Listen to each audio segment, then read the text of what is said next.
Hello guys, welcome to honestly said. Guys, filmy Didi उन्होंने video डाला जिसमें उन्होंने थंबनेल लगाया कि यश ने बॉलीवुड को नंगा कर दिया। वहीं दूसरी तरफ एक मूवी कंटारा, ये इस साल की one of the bestest movie है।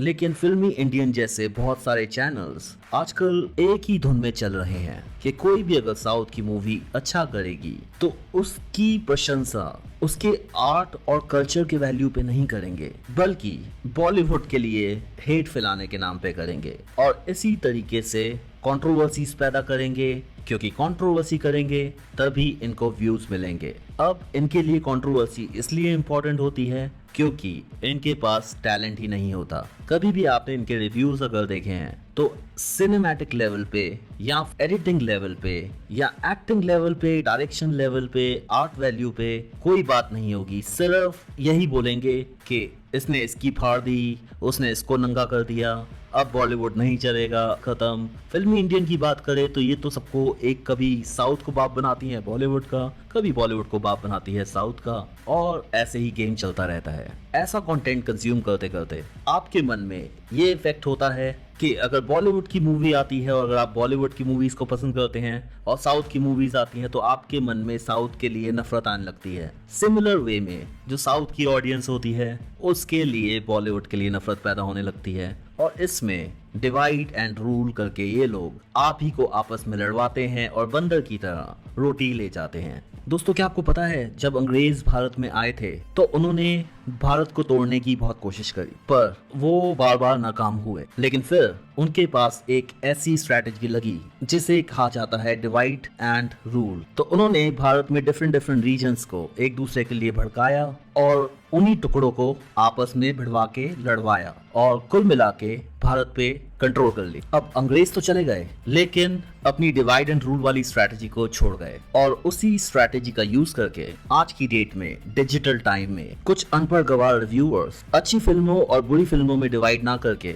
रीजन्स की लड़ाई कराने में लगे हुए हैं और नफरत के नाम पे व्यूज कमाते जा रहे हैं। सो इस डिवीजन पॉलिटिक्स में बहुत सारे नाम हैं, लेकिन उसमें सबसे टॉप पे जो नाम आता है वो है शर्म वाली दीदी, जिनके चैनल का नाम अगर फिल्मी इंडियन ना हो और कौन किसका बाप हो वो ज्यादा सूट करेगा, क्योंकि ये कभी बॉलीवुड को साउथ का बाप बना देती हैं और कभी साउथ को बॉलीवुड का बाप बना देती हैं। कभी ये बॉलीवुड को नंगा करती हैं, कभी ये साउथ को नंगा करती हैं, लेकिन सच कभी नहीं बताती कि क्या एक्चुअल रीजंस हैं। अब इनको ये बात समझ में नहीं आती कि इस चीज पे व्यूज तो कमा सकते हैं, और नो डाउट व्यूज आते हैं तो पैसे भी आते हैं, लेकिन पैसे तो हर कोई कमा लेता है, पर इज्जत कमाना सबके बस की बात नहीं है। तो दीदी ने बहुत सारे व्यूज तो कमाए हैं पर इज्जत के नाम पे कुछ नहीं कमाया, पर उससे हमें कोई फर्क नहीं पड़ता। हमें फर्क पड़ता है हमारे भारत की इज्जत से, जिस तरीके से ये डिवाइड एंड रूल पॉलिटिक्स लाती हैं रिव्यूज में। फॉर एग्जांपल, रिसेंटली यश का इंटरव्यू आया इंडिया टुडे में, उसमें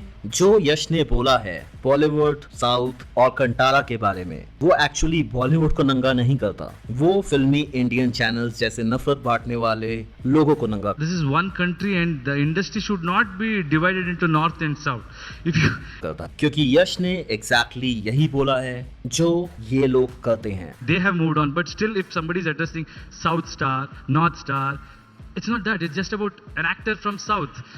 Indian film. And और ऑब्वियसली जब यश इनकी सच्चाई खोलेगा तो फिर इनको तो डर लगेगा ना, क्योंकि स्ट्रैटेजी जो खुल गई है, तो फिर ये वीडियोस फटाफट बनानी शुरू कर देते हैं और अपने आप को ढकने की कोशिश करते हैं। इसके अलावा बहुत सारे चैनल्स मैंने देखे हैं आजकल, बहुत लोग बोल रहे हैं ऋषभ शेट्टी जो कंटारा में है, उन्होंने बॉलीवुड पे थूक दिया है, उन्होंने बॉलीवुड पे काम करने से मना कर दिया है, पर उन्होंने क्या बोला है वो एक्चुअली ये है। बॉलीवुड इंडस्ट्री को कितना इनसिक्योरिटी हो रहा है इस चीज से देख के, आई मीन कितना मैं वो ऐसा नहीं है, मतलब मैं वो नहीं मानता। दूसरा, यश ने हमेशा नॉर्थ और साउथ के डिफरेंसेस को क्लोज करने की बात करी है और कभी भी डिवाइड करने की बात नहीं करी, और इस चीज के लिए यश को सैल्यूट है। लेकिन ये लोग तभी सुधरेंगे जब हम जैसे लोग आवाज उठाते रहेंगे, और ऐसी ही आवाज में मेरा साथ देने के लिए और डिजिटल स्पेस में फेक इंफॉर्मेशन की पॉलिटिक्स को खत्म करने के लिए चैनल को सब्सक्राइब कीजिए, वीडियो को लाइक कीजिए और शेयर कीजिए, क्योंकि बहुत कम लोग ही होते हैं जो भीड़ से अलग चलते हैं, सच के साथ रहते हैं। सो जल्दी ही मिलते हैं। Keep watching honestly said.